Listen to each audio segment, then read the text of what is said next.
Hello everyone, I'd like to take a minute to talk about media production in the classroom, a step towards mastery.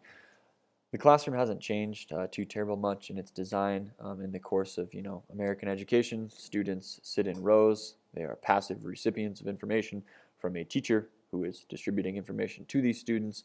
They are then tested over it as an assessment, and they move on to the next concept that the students need to learn. We still seat our students in rows. Our students are still taking notes, practicing, and are primarily passive recipients of information. I think in today's world of abundant technology, that doesn't necessarily need to be the case. I think we can work as students in the role of creators. This again is not a terribly new idea. Students have been creating projects for a very long time, displaying what they know and figuring out new ways to show how a concept applies in a different arena.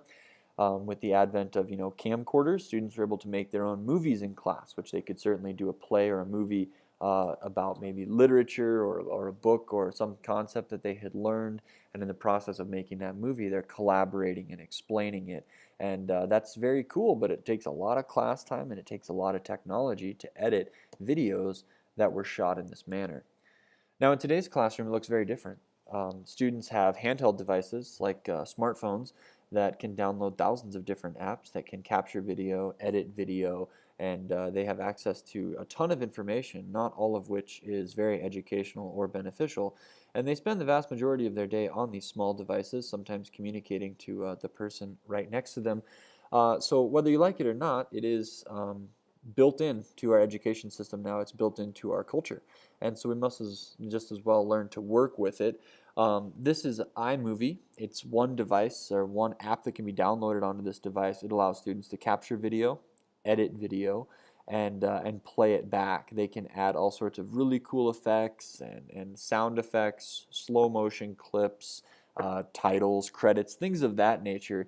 And so the process of making a movie is actually something students do all the time. Just in the social media world, we can pull that into education, and that transition is really very smooth. When students start to make videos in the educational setting, there's several things that they're going to have to do.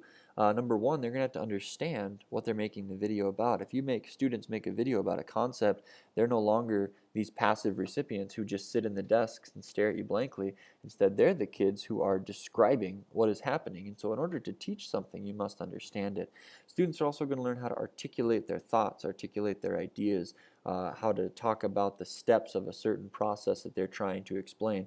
And in the process of explaining this to a wider audience, they will learn and understand this concept better.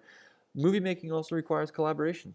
You need someone to be in the movie. You need someone to write a script. You need someone to shoot the movie, edit the movie, and all these little pieces make students work together. And that's one of those 21st century skills that students are going to need in the workplace. Finally, when students make a movie, the best part is they get to watch the movie. They get to watch a product that they made, and they're generally pretty proud of it. When they review this movie, they're hearing themselves explain the information. They're hearing their classmates explain the information. This puts a lot of the ownership in the hands of the students because they're the creators and they're seeing what they've created and hopefully are seeing some utility for what they've created as opportunities to help other students understand something through YouTube or something of that nature. There are several hurdles and obstacles to doing this in the classroom, but you'll see several explanations for those in the paper. So thank you for your time.